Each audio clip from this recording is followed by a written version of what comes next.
Good afternoon, everybody out there. This is Frank, and welcome to the Let Me Bend Your Ear podcast. This is a movie podcast where I discuss and review movies new and old.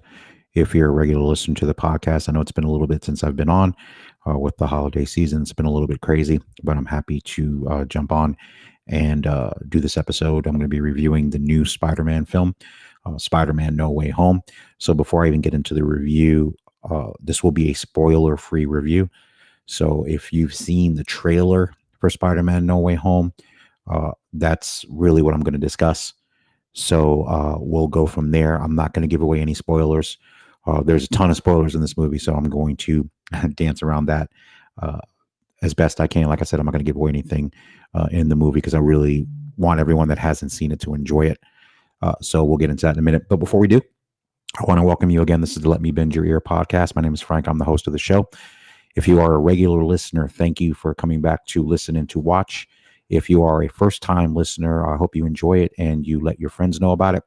You can find the show on social media. I mainly interact on Twitter. The handle is at Bend Your Ear Pod. That's also the handle for Instagram. So you can follow me there. I post new show updates there. If you're watching live, welcome. The show is live right now on the Facebook page for the podcast, which is Let Me Bend Your Ear Podcast. Also live on the YouTube channel, which is also Let Me Bend Your Ear Podcast. Broadcasting, of course, again, live on Twitter at Bend Your Ear Pod. And also, if you have Twitch, the show is broadcasting live there as well. On all the other platforms, the show will be archived and you can watch it whenever you want. On Twitch, it's only going to be the live. So if you're watching it now, it won't be available later on Twitch. Also, you can find these episodes, either audio or video, on the website. The website is www.letmebendyyourear.com. All episodes are available there. You can also listen to this podcast on the audio feed, which is the original version and will always be that. So you can find the podcast on wherever you get your podcasting, your podcast from now. Officially, the show is on Spotify, Apple Podcast, Google Podcast, Castbox, TuneIn, Stitcher, Castbox, and Amazon Music. So if you use a smart device at home, you can just ask your Alexa for the Let Me Bend Your Ear podcast, and I believe it'll play the latest episode. Plus, if you have the app on your phone, you can download or listen to any of the episodes up until now. So again, I welcome everybody to this show. It's great to be back. Like I said, it's been about a month, normally longer than I want in between podcasts. But again, with the holidays, it's been kind of crazy. So I hope everybody's doing well out there. A couple of things I want to comment on before I get into my review of Spider-Man. Not movie related, but legendary sportscaster John Madden passed away yesterday at age 85. There's a documentary actually that I still need to watch that actually just aired the previous Friday, or actually on Christmas Day, on Fox, called All Madden. So I'll be definitely checking that out. I posted on this on social media. Just a quick thing. Obviously, if you're a person of my age, grew up in the 70s, 80s, and 90s, John Madden basically was football. If John Madden was calling a game that your team was playing in, that already made it a big game. So John Madden was iconic. And as I posted on social media, he was iconic in 3 different fields. He was a Hall of Fame coach. He took the Raiders to the Super Bowl championship in 1977. Then he became a iconic broadcaster, obviously, was probably almost what he's best known for. And then after that became one of the innovators of the video gaming industry with the Madden NFL games. So I know from the history of that game, when he was asked to participate, he made it very clear that the game would be realistic, would take people inside football. It wasn't going to be, if you looked at a lot of those games from the time, a lot of the sports games were not very good. And his insistence on it being the best football game out there, or best sports game, period, was felt. The impact was felt because he wasn't going to put his name on anything that was inferior. And to this day, it's one of the most popular, actually it's the most popular sports game, I'm sure, by far, with the new one just coming out. So he basically became iconic in 3 different fields. Not many people can do that. So that kind of makes you the GOAT, like I said in my social media post. So again, rest in peace. John Madden was always fun to watch football with. He made football fun. He made it accessible. And it was one of the giants of the NFL. So sad to hear of his passing. And again, we're going to be talking about Spider-Man No Way Home. I'm going to put the link in the chat. So if you want to come on the show today live and discuss either Spider-Man or anything else. I've also seen Ghostbusters Afterlife. I'll probably review that. I know it's been out a few weeks. I may review that in another episode. I did see that movie as well. But we're going to talk about Spider-Man since that just was released about a week ago or 10 days ago, actually, now. So we will get into that a little bit. So the link is on the chat room. So wherever if you're watching this video right now, so it'll be on Facebook or Twitter or YouTube. To just click on the link, and basically it's very simple. You click on the link, I see you, I let you in, and then we discuss. We can either talk about Spider-Man, we can even talk about Ghostbusters a little bit, anything you want to talk about, movies. And if anybody comes on to chat with me while I'm on today, it'll just be a free form chat. We can talk about whatever you'd like movie wise. The only thing that I would say is if we do discuss Spider-Man, again, be cognizant of the fact that there's a lot of people that's, even though the movie is already going to make about $1 billion, so there's a lot of people that haven't seen the movie yet. So if I bring you on to discuss Spider-Man, let's just be cognizant of the fact that we want to not talk about any spoilers in the movie. So if you want to come on, we just have to be creative about how we discuss the movie. I think we can still have a good conversation about Spider-Man without giving anything away. So as I stated a couple of minutes ago, and I'll say it again right before I get into the review, I'm going to discuss, as far as specifics, if you've seen the trailer of Spider-Man No Way Home, I'm not going to get anything as far as plot points beyond the trailer, so don't worry about that. If you haven't even seen the trailer and you don't want to know anything about it, then you may want to listen to this episode after you watch Spider-Man No Way Home. But again, this is going to be a spoiler-free review. I was lucky enough I just saw the movie 2 days ago and didn't have any spoilers, so I want to extend that same courtesy to anybody that hasn't seen the movie yet. All right, so let's get into it. So Spider-Man No Way Home. So obviously, if you've seen the first two movies in this iteration of Spider-Man with Tom Holland, directed by John Watts, it was Spider-Man Homecoming and then Spider-Man Far From Home. So at the end of Far From Home, obviously the bad guy in that is Mysterio. And as that movie ends, the second movie ends, Mysterio says that basically Peter Parker is Spider-Man, gives away his identity, and then also says that Spider-Man was the reasons that the drones attacked and killed him. So as you know, as the second movie ends, Spider-Man is implicated in the death of Mysterio, who a lot of the world thinks is a hero. And he is outed as Peter Parker, as his alternate, obviously his secret identity. So as Far From Home begins, it starts where the other movie ends. So the implications and the fallout of that is what starts No Way Home. So obviously you have J. Jonah Jameson, who returns, who's played by, I just forgot the actor's name from, who did it in the Sam Raimi original series, J.K. Simmons. So he's back playing J. Jonah Jameson, which is great to see him back. And of course you saw him also at the end of Far From Home. So he's back with his kind of podcast, web series, conspiracy thing, basically his anti-Spider-Man crusade. So the movie starts with that. So Peter Parker, of course, is basically a person that can't go anywhere now, and half the country hates him, half the country loves him, which in these kind of times is not surprising. And so as the movie opens, he's dealing with the implications of that. He's trying to figure out how he's going to move forward with his life. Him and his buddy and MJ are trying to figure out, are they going to go to college together?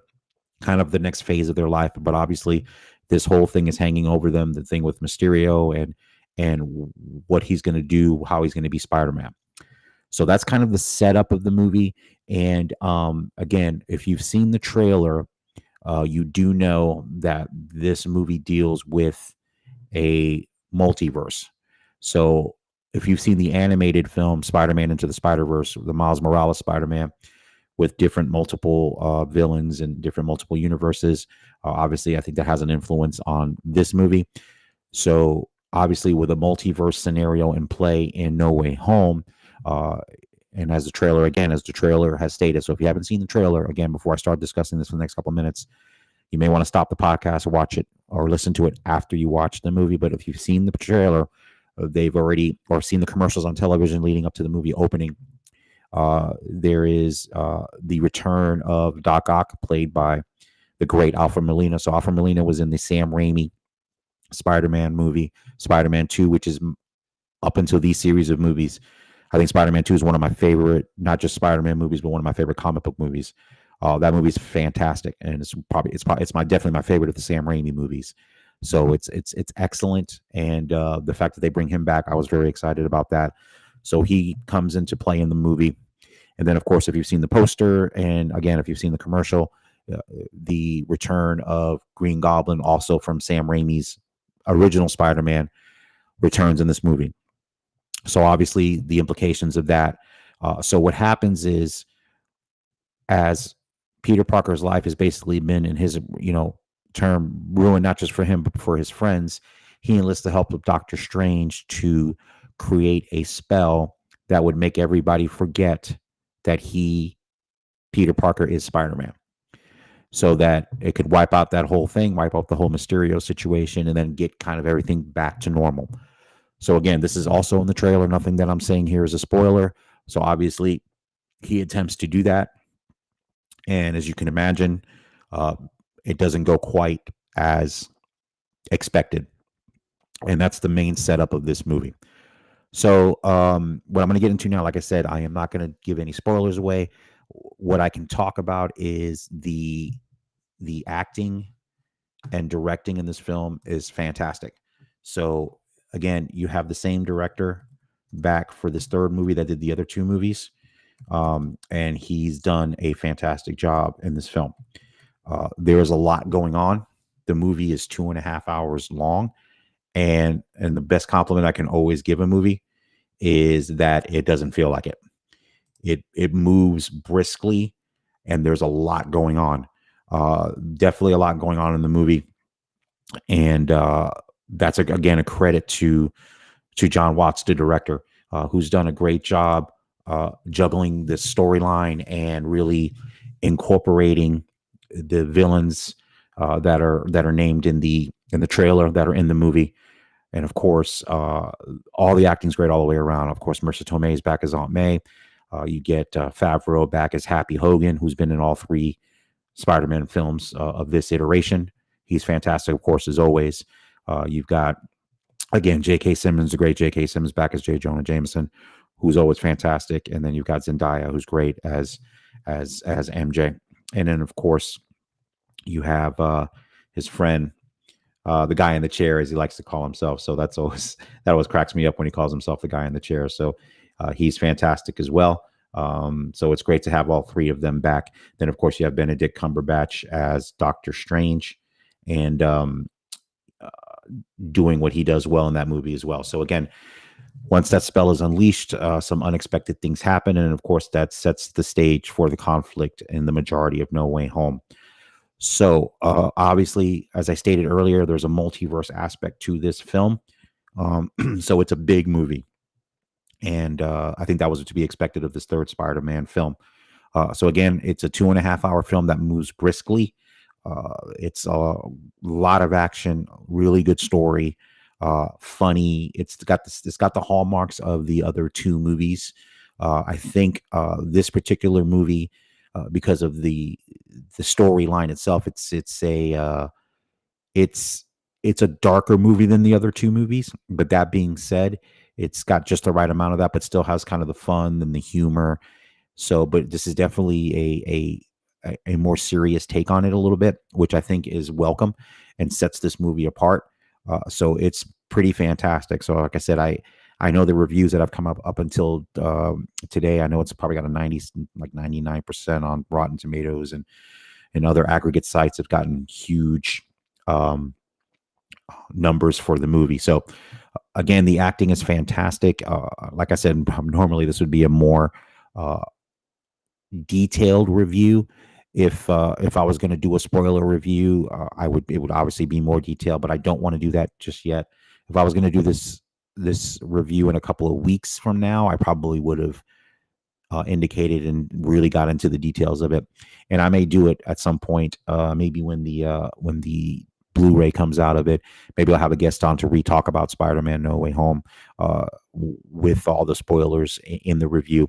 But like I said, with the timing of it just come out now, I know there's a lot of people with the holiday season that has not seen the movie yet, so I don't want to really spoil it. But I will say this: the reviews that I've read, I agree with completely. It's phenomenal. the story, once the story gets going, and then there's just so many things in the movie that if you are a Marvel fan, an MCU fan, you're going to love. They really did a good job. They really went all out for this particular movie, and everything in this movie pretty much pays off. It's fantastic, and Tom Holland, of course, as Peter Parker Spider-Man is still as fantastic. I think he's probably my favorite Spider-Man. Not to say that the other two actors that played him were not good. I think it's just he brings something to it that's a little bit different to me, and the way these movies were done is pretty fantastic. So I'm a huge fan of him, a huge fan of Zendaya, and just the way they've done these movies has been phenomenal. And No Way Home is no exception, and it's really just a fun, action-packed, good story. There's the stakes are not any higher than they've been in this movie, and you feel those stakes, and you feel the conflicts of the characters. It's fantastic. So it's a great movie. If you've already seen it, feel free to jump on and talk about it. If you agree with me, I think, like I said, the praise for the movie has been universal. I haven't seen anybody with any issues with it. I think the only minor criticism I saw, and I forgot who wrote it, that the movie maybe was a little bit too meta for its own good, but I don't agree with that assessment at all. I didn't find that at all. I found the movie to be fun, and I found all the turns in the story to be fantastic, and loved every minute of it. Again, it's a fitting kind of wrap up to the storyline of Spider-Man with this iteration of it. So again, without giving away any spoilers, I am a huge fan of Spider-Man No Way Home. So again, I've got the link up in the chat. If you're watching this live on Facebook or on YouTube, just click on the link and I'll be happy to bring you on. We can talk about it. Again, it's a fantastic movie. And there are, at the end of the movie, there are 2 post-credit sequences. So most people know to stick around for those. You can probably, if you don't want to stick around, you can find them online or what they are. But basically, definitely stick around for those. There's 2 pretty significant things that are revealed in those post-credit sequences. So definitely check that out. But again, Spider-Man No Way Home is fantastic. I really enjoyed it. So in my review, my Van Gogh review of Spider-Man No Way Home, out of 5 Van Goghs, I am going to give it 4.5. It's phenomenal. I'm definitely can't wait to see it again. I'll probably, like I said, I'll see it again and probably do another show with spoilers next time, probably in a month or 2, to discuss it, because I would love to actually have a guest on to discuss it and discuss what we loved about it and kind of go from there. So down the pike, as far as, and I know this is shorter than the normal review because, like I said, I didn't want to give spoilers. I really didn't want to do that. So again, 4.5 Van Goghs out of for Spider-Man No Way Home. Definitely go out and check it out. See it in the theater. Definitely don't wait. You definitely don't want to get spoiled of anything that's in the movie. So I would check it out now. I'll go see the movies. I've heard people that have seen it in IMAX. This is incredible. I didn't see it in IMAX, but I'm up in Massachusetts for the week, so doing the show from Massachusetts. So I was able to take my son to go see it up here while we were up here. My wife is excited to see it. She's going to have to wait. My other son's going to take her when we get back to Florida to see it. So she's looking forward to it. But again, Spider-Man No Way Home, directed by John Watts, I give 4.5 Van Goghs out of 5. So, of course, the MCU moving forward after this movie, the next one in the queue is going to be Doctor Strange and the Multiverse of Madness, I believe is the title. And funny because the original director, Scott Derrickson, left and Sam Raimi took over to direct this film. So this is his return to the comic book world. Obviously, he directed the first 3 Spider-Man movies with Tobey Maguire. So it's interesting to see him back in the comic book world, especially on a movie after the Spider-Man series of films that were just made. So we'll see his take on Doctor Strange. So looking forward to that. That movie opens in May. So that'll be very interesting. I still haven't seen Eternals yet, so I can't give my review of that. I can give some quick blurbs here. Since I've Disney Plus, I was able to see Shang-Chi. Enjoyed it. A lot of fun. Really good movie as well. I'll give you my quick blurbs of that. I think I'll give that movie 4 Van Goghs out of 5. I won't do a full review of that, but you get a little quick review of that. I enjoyed that. I also saw Black Widow. which I enjoyed a lot actually, and really enjoyed. Is it Florence Pugh who plays Natasha's sister? She's fantastic in the movie. Fantastic. She's probably the best thing about it. And that was a great character, and she was really, really good, really funny. Was a big fan of Black Widow. So again, Marvel continues to just churn out really entertaining films. Everybody can always debate on which ones are better, but it's very rare that Marvel has a miss or a movie that's not enjoyable. Like I said, you can always debate the quality or what are your favorites or which ones are not as strong as other ones. But in these last couple of movies that I've seen, Black Widow, Shang-Chi, and now, of course, with Spider-Man, they're just continuing to successfully navigate this cinematic universe with Marvel Comics and just make entertaining films. I will say this. I know there is been criticism. I've talked about this before on the podcast. Criticism of comic book movies as being nothing more than amusement park rides. We've all been ad nauseum heard the criticisms from certain directors, like specifically Martin Scorsese. I think Alfonso Cuarón has criticized these movies, and I'm going to continue to say what I've always said about that criticism.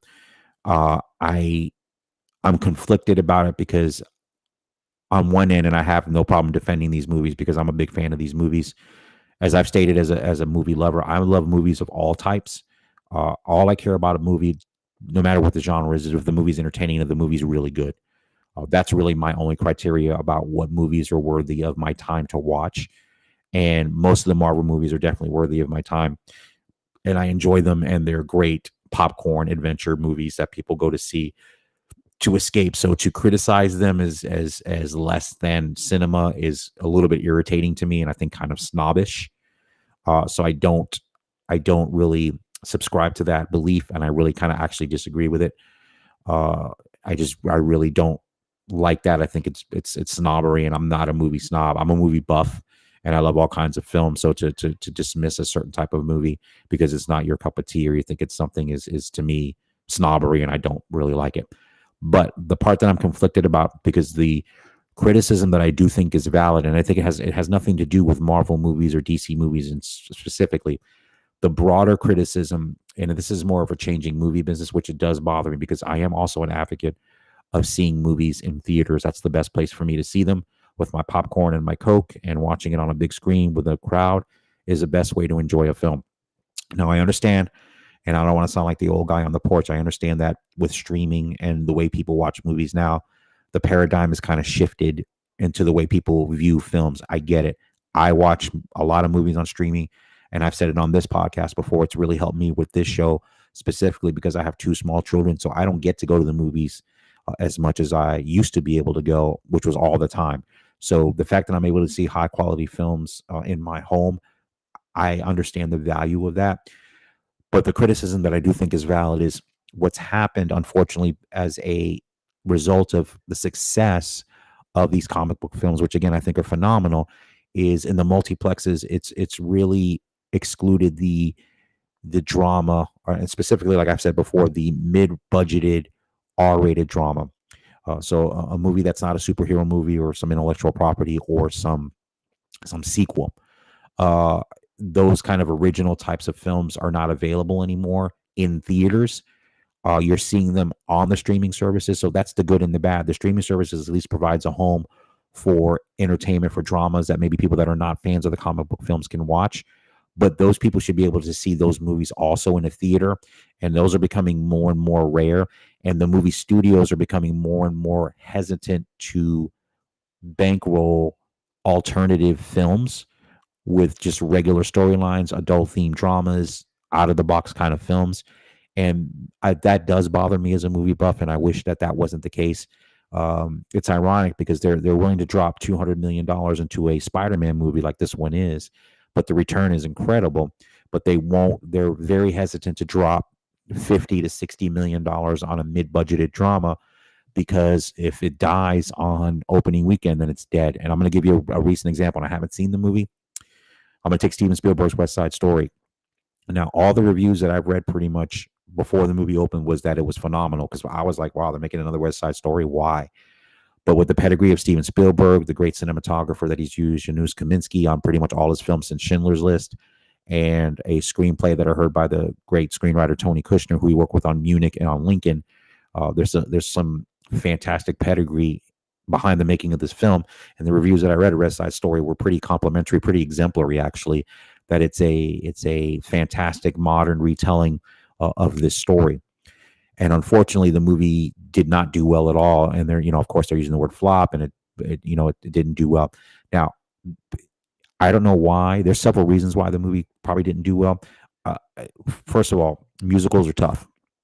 Those are tough. That's a tough sled, regardless of who the director is, and I think that's part of it.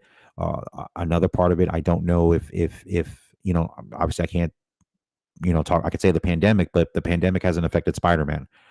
So I don't even know if I could say it's the pandemic. Maybe there's some effects, maybe audiences that would be more attracted to uh, West Side Story in the theater are the group of people that are more hesitant to go to the movies because of the pandemic. So that's possible. But again, the why I bring this up is because when someone like Steven Spielberg makes a film that's critically acclaimed but does not do well, that does not bode well for smaller directors that are trying to get their movies into theaters that, like I said, are dramas or comedies or whatever the genre is that's not a comic book film. So that part of the criticism and frustration, I do understand. And as a movie goer, I do want to see. I have no problem watching Spider-Man: No Way Home or any Marvel movie or DC movie if it's good. But I want to be able to see other films in the theaters as well. Like I said, well acted dramas, well acted comedies, serious films, documentaries, all those kind of films that I've watched all my life in the theater when I've had access to them is what I want to see. So again, I would advocate. So I would tell you all out there, any movie fans out there, if you're fine going back to the theaters, try to support, especially if you're a hardcore movie buff like I am. Try to go out there and support those smaller movies. And believe me, go see Spider-Man. It's fantastic. I just gave it a great review. But movies like Spider-Man are going to be fine. Seek out those art house theaters, or seek out theaters that are, or movies that are showing in multiplexes that are not the big tentpole films. If it's a film that attracts you, obviously if it's a storyline that attracts you, a plot that attracts you, a director, actors, whatever it is that would get you out there, go support them in the theaters. It's very, very important, because I am afraid that's the only home for those type of movies in the next 15 years is going to be on streaming, which again, I have no issue with streaming. I like watching movies at my convenience, especially, like I said, with my schedule, and especially if I want to review it for the podcast, it really helps me a lot. But that being said, I don't want to see those type of movies disappear from the theaters, because again, to me, and I think to most movie buffs out there, the best way to see a movie is in the theater. And somebody brought up a great point on another podcast I was listening to. The movies that really hurt the most not seeing in theaters are comedies. Now, comedies are hard to make because it's very tough to make me laugh. And when there's a good comedy out there, I love it. I bring up Bridesmaids because it's probably the last one in the last 10 years that really just made me bust out laughing. And a lot of that was because I was able to see that movie in a theater and have that communal experience of just cracking up with a whole audience of people. So comedies really, really suffer if they can't get on the big screen, because that's really that's the one genre. Because you can watch a Transformers movie, you can watch a Marvel movie, you can watch a drama even at home and still have it have that impact that it's meant to have by the filmmakers in a theater. But comedies are the one where at home, not to say that they're not as funny, but when you're in an audience of people ready to laugh, they know it's a comedy, that's a whole different feel, a whole different vibe that it really loses when you watch a comedy at home, even if it's super funny. Like I said, seeing Bridesmaids or any comedy like that in the theater, that it really helps the experience for that particular genre. So again, I really hope that there is still a place, there is still a home for, movies other than the comic book movies or sequels, which will always have a place because they make money. But I hope the other movies don't get frozen out. So that's just my 2 cents on that. And so again, if you're a movie fan or you're a movie buff, just try to support those as best you can, if you can. That would, I think, help down the road. So again, I reviewed Spider-Man: No Way Home, 4.5 Van Goghs out of 5. And it's great to be back. Like I said, hopefully I'll get back on the regular weekly or twice weekly if I can sometimes schedule. But like I said, back to my original thought about Spider-Man, it is worth the hype. It's great when a movie kind of meets the hype. It's fantastic. And again, I know this review is not as in depth as some of my other reviews, excuse me. So I apologize. But again, I thought it was more important to have a spoiler free review than to get into a lot of spoilers. So again, like I said, I think I'll revisit Spider-Man at some point. Maybe not as an episode proper, but even if I'm discussing something different, I may come in and bring a guest in. We can talk about Spider-Man once everybody's seen it. So I'll probably do it maybe on the lead up to the launch of it on Blu-ray and on VOD. So we'll probably reach back to it. But again, if you have any thoughts on Spider-Man, like I said, I'm going to be on here for a couple more minutes. You can click on the link that's in the chat room wherever you're watching this. If you're watching it live right now, I'll be happy to talk about it with you then. Again, no spoilers. Or we can talk about anything you like. Or when I post this episode online, please give me your comments on Spider-Man. Again, I would ask if you do comment on my post. No spoilers. Let's save it for the people that haven't seen it. Because what I'll do is I think I saw somebody do something there. So if I do see people doing spoilers, I don't think most people are really great about that. But what I'll do is if I do see that, I'll disable the comments. So I may just post it and do that. But I want, if you want to talk to me about Spider-Man online, I think that's great. Again, you can find the show on Twitter at BendYourEarPod. The show's on Instagram also at BendYourEarPod. So Twitter's where I'm at, mostly interacting. So if you want to give your thoughts on Spider-Man No Way Home, you can definitely comment on this post for this show. And again, you can watch the show live when I do the recording like I'm doing now. The show will be live on the YouTube channel, Let Me Bend Your Ear Podcast, on the Twitter page, Bend Your Ear Pod, also on the show's Facebook page. That's Let Me Bend Your Ear. So again, please follow me on Twitter. I'll follow you back. Obviously, I want to grow the show. If you see my post for either the audio episode or these live episodes, please share them. If you know a friend that may like a movie podcast or looking for a new one, please bring them over to us. We would love to share our love of movies here, my love of movies here. As I stated before, I have loved movies since I was a child and continue to love them to this day. And they bring me a great source of joy. And I enjoy doing this podcast. It's fun to interact with you fellow movie lovers out there. And I love it. It's a great source of joy to me. So it's great to be back after a couple of weeks being down because of being busy. So like I said, the show is also available, of course, wherever you get audio podcast. So just like and subscribe to the show. So, of course, if you subscribe on whatever podcasting app you use, you'll get notifications when new episodes drop. So definitely do that. The show is officially on Spotify, Google Play, Amazon Music, Apple Podcast, Spotify, Stitcher, TuneIn, Castbox, and Podbean. That's the ones that's officially on. But if it's on most podcatchers, if you happen to check it out. So if you just type in Let Me Bend Your Ear Podcast in Google, actually, you can even listen to the show straight out of Google as well. So feel free to do that. So again, thank you for joining this episode, or if you listen later, thank you very much. Again, I appreciate everybody that's a regular listener to the show. You can email the show if you want, have any suggestions on movies for me to review or thoughts on the show. The email is bendyourearpodcast@gmail.com. So again, you can email the show at bendyourearpodcast@gmail.com. So again, to wrap it up, 4.5 Van Goghs out of 5 for Spider-Man No Way Home. Definitely go check it out. You'll love it. It's a great time at the movies. It's a great conclusion to this series of Spider-Man films. And again, like I said, you will not be disappointed. All the reviews that I've read are warranted, and the movie is fantastic. But definitely go out there and see it, and then come to the Twitter page and talk to me about it, because I definitely want to start to talk about it with people as more people see it in the next couple of weeks, and then we can get into more of the real details of the movies when most people have seen it, and then there won't be hopefully a spoiler alert too much longer, because I definitely want to talk about all the things that happen in Spider-Man No Way Home in the next few weeks. So definitely reach out to me on Twitter, and we can do that. And again, I hope everybody has a fantastic week. I hope you had a fantastic holiday with your family, and I hope everybody has a fantastic new year. We'll definitely see you soon with more reviews. And again, thank you for joining me and joining my love for movies on this podcast. Hope everybody has a fantastic day, fantastic week, and a fantastic new year. Take care.